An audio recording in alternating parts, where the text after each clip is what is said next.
স্বৈরাচার বলেন, গণহত্যা বলেন, আজকে আমার জিজ্ঞাসা, আজকে যে বাংলাদেশের যে অবস্থা চলছে, এই যে পুলিশ হত্যা, আওয়ামী লীগের প্রায় 400 মতো নেতাকর্মীকে নির্মমভাবে হত্যা করা হয়েছে, হাত কেটে, পা কেটে, গলা কেটে হত্যা করা, ছাত্র, যুবক, মহিলা কেউ তো ছাড়া পাচ্ছে না। ছেলেকে পায় না বলে মাকে গ্রেপ্তার করা, মাকে গাছের সাথে বেঁধে অপমান করা, জায়নামাজের উপরে কুপিয়ে মারা অথবা আগুন দিয়ে পুড়িয়ে ফেলা, এ কি বর্বরতা? এ কোন ধরনের বর্বরতা? এরা কারা? এরা কি গণহত্যাকারী না? এরা কি স্বেচ্ছাচারী না? একজন যাকে সব থেকে বেশি সহযোগিতা আমি করেছিলাম,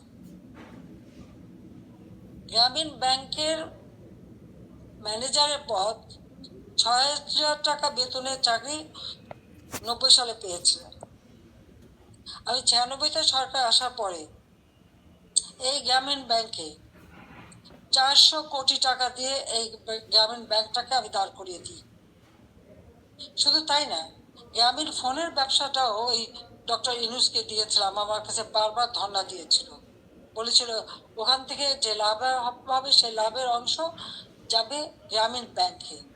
তা কিন্তু যায়নি, বরং এগুলি বেচেই খেয়েছে, মানি লন্ডারিং করেছে, দুর্নীতি করেছে, এবং তার ক্ষমতার লোভ আজকে বাংলাদেশকে ধ্বংসের দিকে নিয়ে এসেছে। একটি মানুষের ক্ষমতার লোভ বাংলাদেশকে জ্বালিয়ে পুড়ে ছাড়খাড় করে দিচ্ছে। তার মধ্যে কি এতটুকু মনুষ্যত্ব বোধ নেই, কৃতজ্ঞতা বোধ নেই? যেই তার উপকার করে তার উপরেই, তার মাথায় আঘাতটা করতে হবে কেন? ক্ষুদ্র ঋণ আন্তর্জাতিকভাবে স্বীকৃত ছিল না। এই ডক্টর ইউনূসেরই অনুরোধে আমি নিজে তার সম্মেলনে উপস্থিত হই, যেখানে স্পেনের রানী কুইন সোফিয়া এবং হিলারি ক্লিন্টন তারা উপস্থিত হন। আমি উপস্থিত ছিলাম বলে প্রধানমন্ত্রী হিসেবে, এবং ক্ষুদ্র ঋণ জাতিসংঘে যাতে স্বীকৃতি পায় সে ব্যবস্থাও আমি করেছিলাম। কিন্তু কত বড় বেইমান মুনাফিক যে তার ক্ষমতা লোভ এমন পর্যায়ে চলে গেল যে সে আমাকে আর রেহানাকে হত্যা করার পর্যন্ত পরিকল্পনা করল, এবং তার বক্তৃতায় তিনি ধরা পড়ে গেছেন। বিল ক্লিন্টনের ফাউন্ডেশনে সে মোটা টাকা দেয়। আমাদের দেশে কোনো দুর্যোগ দুর্বিপাকে কোনোদিন মানুষকে এক পয়সা সাহায্য করেনি, কিন্তু সেখানে তিনি মোটা টাকা দিয়েছিলেন। আপনারা দেখেছেন গত সেপ্টেম্বর মাসে জাতিসংঘ যখন যায়, সেখানে বিল ক্লিন্টন ফাউন্ডেশনে দাঁড়িয়ে ইউনূস সাহেব কি বক্তৃতা দিলেন? যে এই আন্দোলন, কোটা আন্দোলন, এটা কোনো ছাত্র জনতার আন্দোলন ছিল না, এটা ছিল তার মেটিকুলাসলি ডিজাইনড আন্দোলন, যা তার মাস্টার মাইন্ডের মাধ্যমে করা।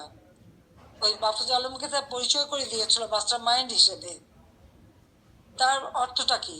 ছাত্রদেরকে বিভ্রান্ত করা হয়েছে। আমাদের ছাত্ররা কোমলমতি, তারা ঠিক কোনটা সঠিক সবসময় তো বুঝতে পারে না, তারা ঝুঁকে চলে এসেছে। আবার আর একজন সমন্বয়ক বলল কি, গণভবন আক্রমণের আগে বেশি ছাত্র পায়নি, তাই ফলস আইডি কার্ড করে ভুয়া ছাত্র বানিয়ে নিয়ে এসেছিল। তার মানে এদের উদ্দেশ্যটা কি ছিল? আমি আজকে জাতির কাছে এটা জানতে চাই, এবং জাতির কাছে আমি বলবো, 15ই আগস্ট আমরা 2 বোন বেঁচে গিয়েছিলাম, এটাই কি আমাদের অপরাধ? বাবা, মা, ভাই সব হারিয়েছিলাম। সব হারিয়েও সেই শোক ব্যথা বুকে নিয়েও ফিরে এসেছি বাংলাদেশের মানুষের কাছে। কেন? আমি দেখেছি একটার পর একটা কূপ হচ্ছে, মুক্তিযোদ্ধাদের হত্যা করা হচ্ছে, গণতান্ত্রিক অধিকার নেই, পেটে ভাত নেই, প্রতিনিয়ত দুর্ভিক্ষ, চারিদিকে হাহাকার। যে বাংলাদেশ জাতিপিতা স্বাধীন করেছিলেন, দুঃখী মানুষের মুখে হাসি ফুটাবেন, মানুষের ক্ষুধার অন্ন যোগাবেন, সকল মৌলিক অধিকার নিশ্চিত করবেন, সেই বাংলাদেশে প্রতিনিয়ত এই ক্ষমতার লড়াই, একটা অশান্ত পরিবেশ। বাংলাদেশের মানুষের আর্থসামাজিক উন্নয়ন করবার জন্যই আমি এসেছিলাম, এবং আমি তা করেছি। কই, আমরা নিজের জন্য তো কিছু করিনি। আমাদের ছেলে মেয়ে, 5টা ছেলে মেয়ে রানার আমার, তারা চাকরি করেছে, পড়েছে, লেখাপড়া শিখেছে, অক্সফোর্ড, হার্ভার্ড, LSE অথবা লন্ডন স্কুল, বিভিন্ন জায়গা থেকে তারা ডিগ্রি পেয়েছে, তারা নিজেদের যোগ্যতায় ডিগ্রি নিয়েছে। তাদের জন্য তো আমি কিছু করিনি। তারা নিজেরা লেখাপড়া শিখে নিজের পায়ে দাঁড়িয়েছে। আমি তাদের একটা কথাই আমরা 2 বোন বলেছি আমাদের ছেলে মেয়েদেরকে, যে তোমাদের জন্য কোনো সম্পদ রেখে যেতে পারবো না, তোমাদের শিক্ষাটাই হবে তোমাদের একমাত্র সম্পদ। এবং তারা তাই করেছে, সেভাবেই তারা লেখাপড়া শিখে সেইভাবেই জীবনযাপন করে। আমি তো আমার নিজের জন্য কিছু করতে চাইনি। একমাত্র 32 নম্বর বাড়িটা, সেটাও তো আমি জনগণকে দান করে দিয়েছি আমরা 2 বোন। হ্যাঁ, জাতির পিতা পরিবারের নিরাপত্তা দেওয়ার জন্য একটা আইন করা হয়েছিল, সেই সূত্রে একটা বাড়ি রেহানাকে থাকতে দেওয়া হয়েছিল।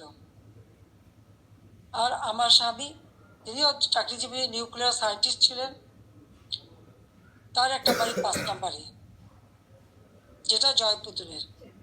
আজকে সেই বাড়িও পুড়িয়ে দেওয়া হয়েছে, রেহানার বাড়িও লুট করা হয়েছে।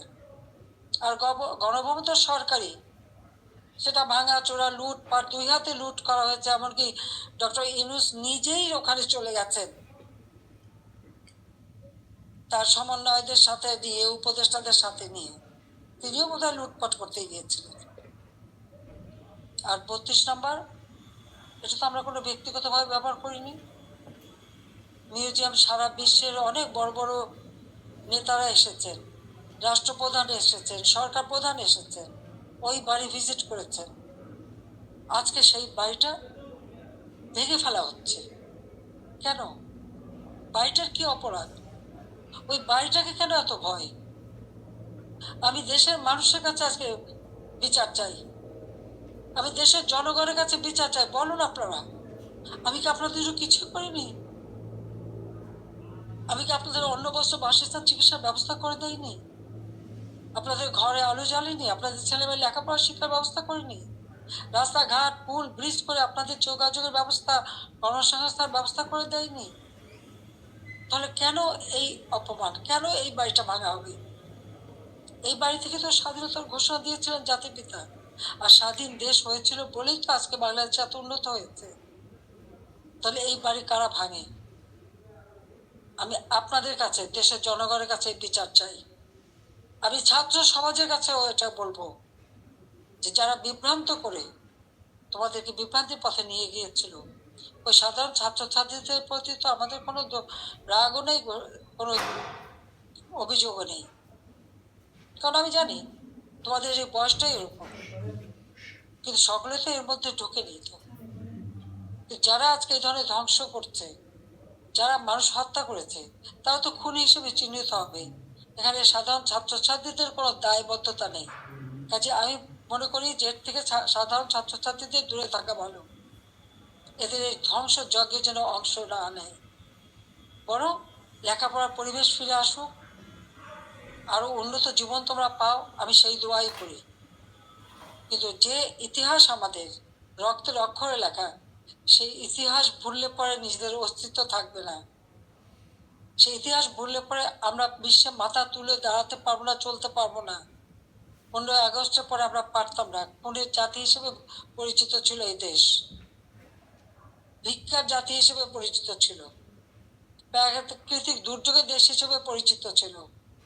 আমি সেখান থেকে বাংলাদেশকে উন্নত করে উন্নয়নের রোল মডেল হিসেবে সারা বিশ্বে বাংলাদেশের সম্মান নিয়ে এসেছিলাম।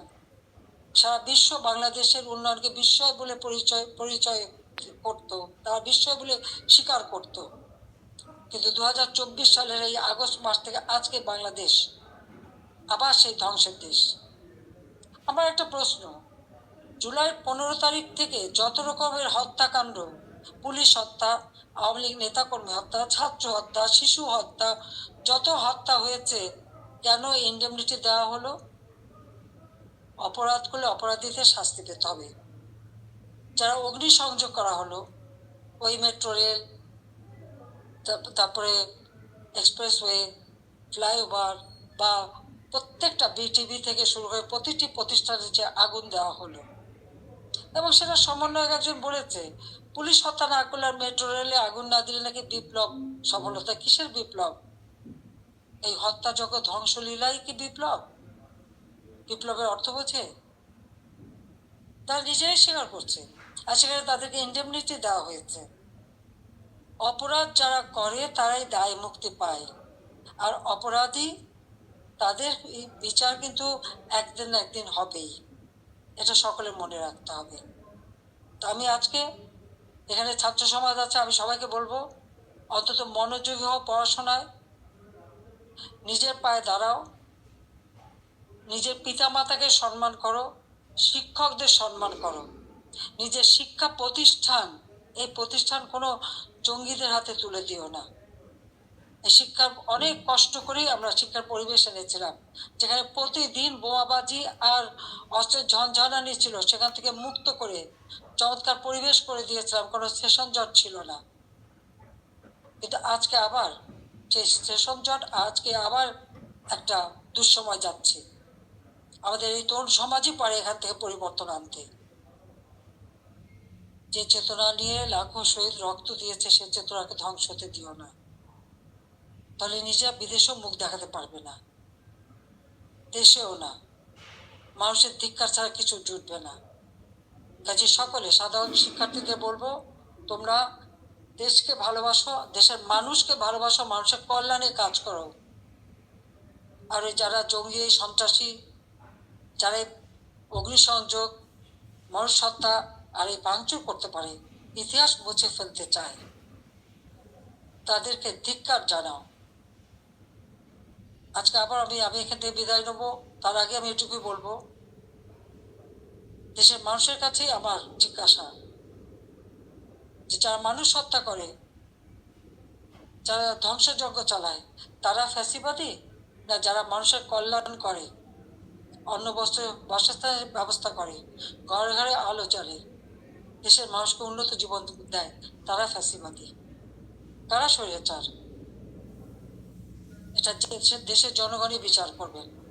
আমি তো আপনাদের কল্যাণে কাজ করেছি, দেশের মানুষের কল্যাণে কাজ করেছি, নিজের দিকে তো তাকাইনি, নিজের কি আছে না আছে সে তো দেখিনি, শুধু আপনাদের কল্যাণের জন্যই সবটুকু উজাড় করে দিয়ে দিন রাত পরিশ্রম করে মাত্র 15 বছরের মধ্যে বাংলাদেশকে উন্নত দেশ করেছে, উন্নয়নশীল দেশের মর্যাদা এনে দিয়েছে, যা বিশ্বে বাংলাদেশের মর্যাদা অর্জন করেছিল, আজকে সব ধ্বংস হয়ে গেছে।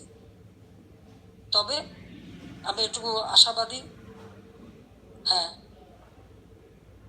আমাদের যে স্মৃতিটুকু নিয়ে 2 বোন বেঁচেছিলাম, আজকে সেই স্মৃতিটুকু ভেঙে ফেলা হচ্ছে। এর আগে আগুন দিয়ে পুড়িয়েছে, আজকে তা ভেঙে ফেলা হচ্ছে। হ্যাঁ, একটা দালান ভেঙে ফেলতে পারে, ইতিহাস মুছতে পারবে না। একবার ভাঙলে আবার আমরা করতে পারবো। এই বাংলাদেশ আবার মাথা তুলে দাঁড়াবে, বাংলাদেশের মানুষ আবার বিশ্ব দরবারে মাথা উঁচু করে দাঁড়াবে। আল্লাহ যখন বাঁচিয়ে রেখেছেন, তো নিশ্চয়ই আবার কিছু কাজ বাকি আছে, সেটুকু করার জন্য আল্লাহ বাঁচিয়ে রেখেছেন। নইলে বারবার কেন মৃত্যুর হাত থেকে বেঁচে আসবো? মানুষের দোয়া উপরে আল্লাহ রাব্বুল আলামিন ওই গ্রেনেড হামলা, গুলি, বোমা সব জায়গা থেকে তো আমাকে রক্ষা করে নিয়ে এসেছেন। এবারেও তো সেই একই অবস্থা। এবার তো একটাই লক্ষ্য ছিল, তার মেটিকুলাস ডিজাইনই ছিল ইউনূস সাহেবের আমাকে 2 বোনকে হত্যা করা। তারপরেও কিভাবে আল্লাহ আমাদেরকে রক্ষা করেছেন। কাজেই আবার বাংলাদেশ ফিরে আসবে, মুক্তিযুদ্ধের চেতনা গড়ে উঠবে, শহীদের রক্ত কখনো বৃথা যেতে পারে না, এটাই আমার কথা। আমি ছাত্রলীগকে ব্যান করেছে, ছাত্রকে ব্যান করার কোনো অধিকার নেই, কারণ ইউনূস সাহেবের ক্ষমতা দখল সম্পূর্ণ অবৈধ, অসাংবিধানিক, অস্ত্র অর্থের জোরে মানুষ খুন করে মানুষের লাশের উপর পাড়া দিয়ে সে ক্ষমতা এসেছে। এভাবে অন্যায় করে যারা ক্ষমতা আসে, এই ক্ষমতা কিছুদিন ভোগ করতে পারে, কারণ নিজে ট্যাক্স দেবে না, মানুষের উপর ট্যাক্সের বোঝা চাপাবে, ভ্যাট বসাবে, জনগণের ভাত দিতে পারবে না, পুলিশের পোশাক বদলায়, পাকিস্তানিদের পোশাকের সাথে মিলিয়ে পোশাক পরায়। কৃষক চাষ করতে পারে না, সার পায় না, সেচ পায় না, শ্রমিক কাজ পায় না, শ্রমিকদের বেকার করে দেয়, অথচ নিজের অর্থ সম্পদ ঠিকই আছে এবং অর্থ পাচার করা অব্যাহত রেখে দিয়েছে। এ অন্যায় আল্লাহ রাব্বুল আলামিনও সইবে না। এবং বাংলাদেশের মানুষকেও বলবো, আপনারাও এই অন্যায়ের প্রতিবাদ করবেন, প্রতিরোধ গড়ে তুলবেন। বাংলাদেশকে এভাবে ধ্বংস হতে দেবেন না। আমি আছি আপনাদের পাশে। আমি যত দূরেই থাকি না কেন, আমার মন আপনাদের সাথে আছে, আর আপনারা আমার মনের ভিতরে আছেন। বাংলার জনগণকে নিয়ে তো সব শোক ভুলেছিলাম, বাংলাদেশের মানুষকেই তো একটা নিজের পরিবার হিসেবে আমি নিয়েছিলাম। আর সেইভাবে নিজের ছেলে মেয়েকে শ্রম বঞ্চিত করেছি, কিন্তু আপনাদের জন্য দিন রাত পরিশ্রম করেছি। কাজে আমি আপনাদের কাছে বিচার চাই আর আপনাদের সহযোগিতা চাই, যে এই ধ্বংসযজ্ঞ থেকে যেন বাংলাদেশ মুক্তি পায়, এই দমবন্ধ করা পরিবেশ থেকে যেন বাংলাদেশের মানুষ মুক্তি পায়, বাংলাদেশের মানুষ যেন জীবনের নিরাপত্তা পায়, শান্তিতে চলতে পারে, সেটাই আমাদের কামনা, সেটাই আমরা চাই। কাজে আজকে যারা এই ধরনের দুর্বৃত্ত পরায়ণ করছে, এই দুর্বৃত্ত পরায়ণদের হাত থেকে, এই দুর্বৃত্তদের হাত থেকে দেশকে রক্ষা করতে হবে। তার জন্য সকলকে ঘুরে দাঁড়াতে হবে, প্রতিরোধ গড়ে তুলতে হবে। আসুন সকলে মিলে আবার আমরা আমাদের দেশকে মুক্তিযুদ্ধের চেতনায় গড়ে তুলি। ইনশাল্লাহ 2041 সালের মধ্যে বাংলাদেশ ক্ষুধামুক্ত, দারিদ্র্যমুক্ত, উন্নত, সমৃদ্ধ, স্মার্ট বাংলাদেশ হিসেবে গড়ে উঠবে এবং সেটা আমরা করতে পারবো ইনশাল্লাহ। জয় বাংলা, জয় বঙ্গবন্ধু, বাংলাদেশ চিরজীবী হোক। ছাত্রলীগকে ধন্যবাদ আজকে এই সুযোগটা করে দেওয়ার জন্য। তোমরা ভালো থাকো, তোমাদের দোয়া করি। সেই সাথে সকল ছাত্র সমাজ, তাদের জন্য আমার দোয়া, আশীর্বাদ রইল। সবাইকে আবার বলবো, মনোযোগ দিয়ে লেখাপড়া শেখো, দেশকে ভালোবাসো, দেশের মানুষকে ভালোবাসো, দেশের কল্যাণে কাজ করো। আমার দোয়া, আশীর্বাদ সবসময় তোমাদের জন্য থাকবে। খোদা হাফেজ। জয় বাংলা, জয় বঙ্গবন্ধু।